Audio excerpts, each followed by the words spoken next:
মাটি দিয়ে গড়ব আমি সাধের আদম জাত বলে আল্লাহু আহাদ। মাটি দিয়ে গড়ব আমি সাধের আদম জাত ও গো হবে এমন মাটির আদম করবে আমার ইবাদত ও গো হবে এমন মাটির আদম করবে আমার ইবাদত পুরা হবে আমার সাথ ওই আদম থেকে পাবো আমি আমার মুহাম্মদ আমার মুহাম্মদ রে আমার মুহাম্মদ নবী মুহাম্মদ রে নবী মুহাম্মদ ওই আদম থেকে পাবো আমি আমার মুহাম্মদ বলে আল্লাহু আহাদ।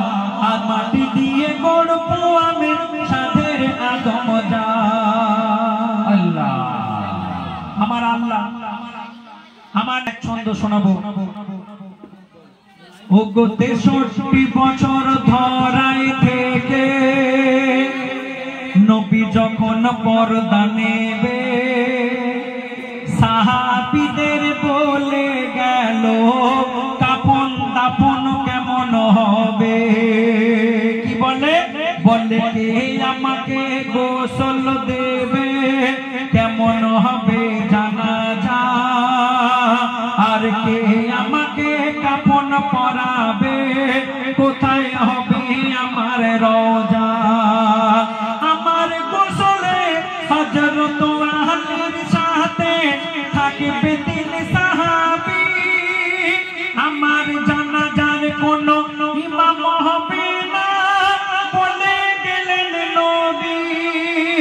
আমার জানাজা প্রথম পড়বে একা একা জিবরিল আমিন ফেরেশতা সাহাবা একা একা জানাজা পড়বে সেদিন।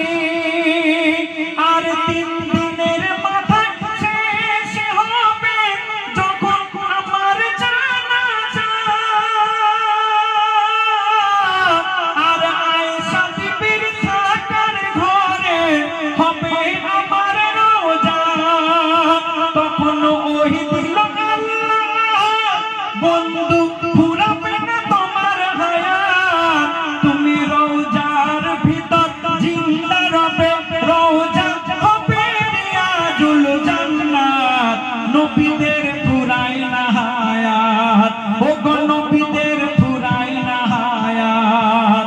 আমার মুহাম্মদ রে আমার মুহাম্মদ ওই আদম থেকে পাবো আমি আমার মুহাম্মদ ওই আদম থেকে পাবো আমি আমার মুহাম্মদ ওই আদম থেকে পাবো